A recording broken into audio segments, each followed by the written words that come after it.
Na-interview ni Jerry Olea ng PEP ang superstar at national artist na si Nora Aunor noong August 12. Ito ang latest interview ni Ate Guy matapos ang ilang buwan ding pananahimik. Sa interview, ang isa sa napag-usapan ay ang matagal nang kinukulit ng mga Noranians, ang horror movie na Mananambal na kung tuloy pa ba o hindi na.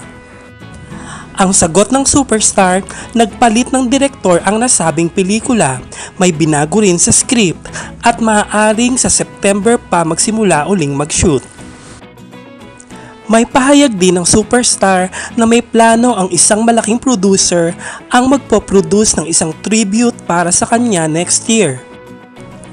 Pero bago ito ay gagawin muna ang trilogy movie ng kanyang true to life story. Hahatiin sa 3 parte ito dahil kung isisiksik sa isang pelikula ay magiging napakahaba ayon pa sa kanya.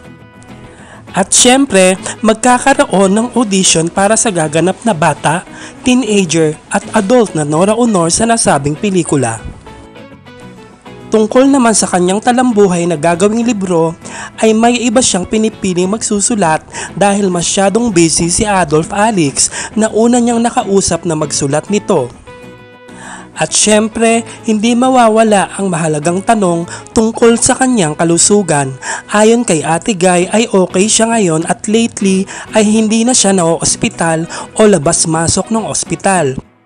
Dagdag pa niya, ang kanyang sakit ay resulta ng kanyang madalas na paninigarilyo, kaya nagpayo siya sa madla na huwag manigarilyo. Inassure niya naman ang mga fans na mas okay ang pakiramdam niya ngayon.